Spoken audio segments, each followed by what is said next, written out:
Hello guys, welcome again. तो आज हम देखेंगे allylic and benzylic.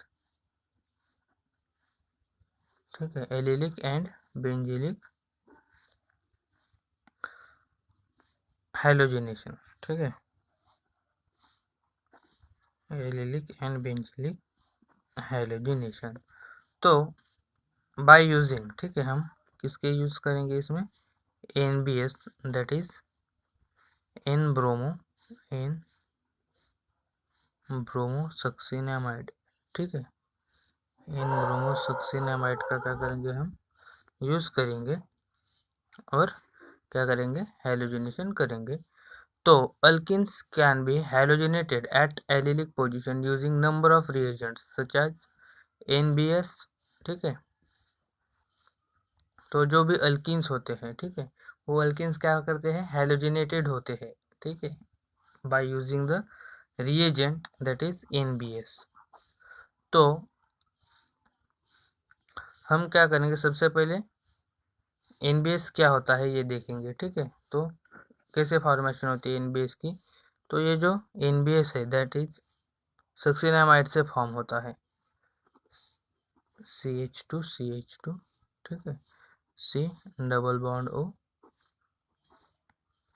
NH C double bond O। ठीक है, इसका रिएक्शन होता है विथ HBr। ठीक है, HBr के साथ इसका रिएक्शन होता है और हमें क्या मिलता है, that is CH2 C double bond O NBr, then again C double bond O NBr. This is the NBS. Okay, that is N-bromosuccinamide from succinamide. Okay, तो सक्सिनामाइड से क्या हुआ, N-bromosuccinamide का फॉर्मेशन हुआ है। तो वेन NBS, ठीक है, ये जो NBS is used for allylic bromination,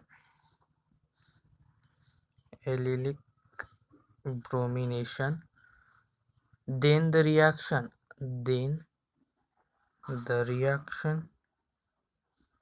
is known as Wolff-Ziegler reaction.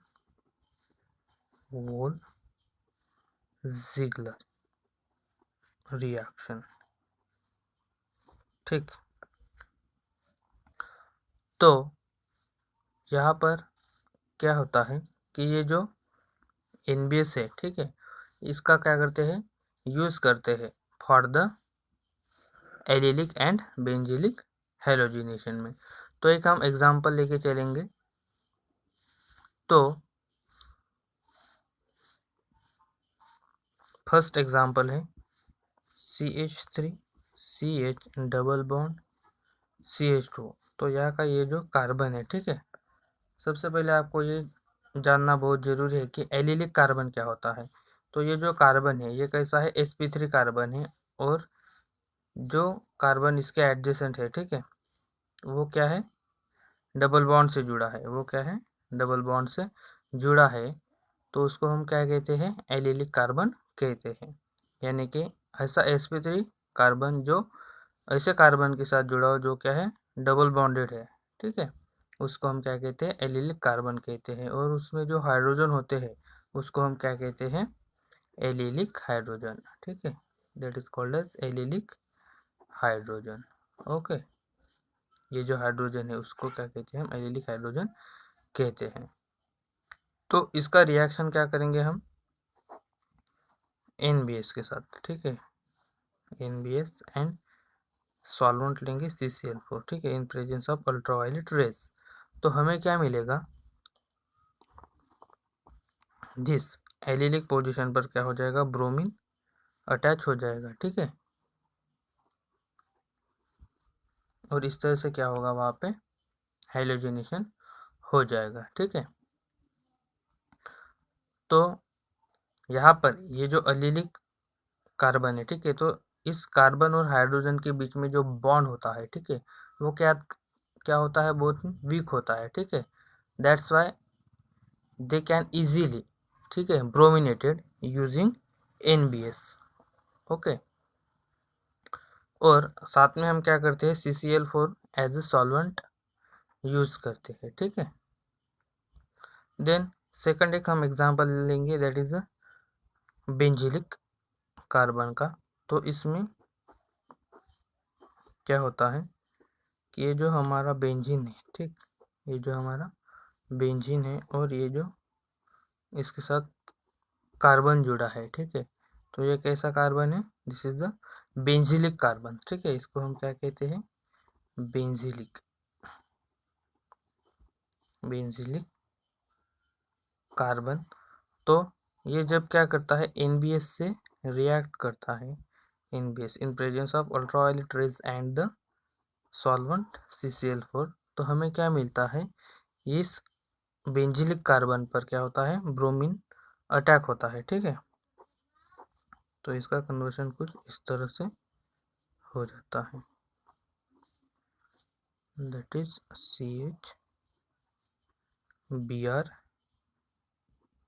And CH3, ठीक है गाइस। तो इस तरह से क्या होता है, एलिलिक एंड बेंजिलिक हेलोजिनेशन होता है। ओके, तो एलिलिक और बेंजिलिक ये जो फॉर्मेशन होता है, तो इस रिएक्शन में जो फ्री रेडिकल फॉर्म्ड होते हैं, ठीक है, वो क्या होते हैं, ज़्यादा स्टेबल होते हैं, ठीक है, as compared with the vinylic free radical, ठीक है। तो इसलिए क्या कहते हैं, एलिलिक और बेंजिलिक पोजीशन क्या करते हैं, most of the time preferred होते हैं, ठीक है। तो हम इसके मैकेनिज्म देखेंगे, ठीक है, अगले वीडियो में। तो वो मैंने डिस्क्रिप्शन बॉक्स में दी है, अगर आपको मैकेनिज्म चाहिए तो आप अभी डिस्क्रिप्शन बॉक्स में जाइए और इसके मैकेनिज्म भी देख सकते हैं। Thank you.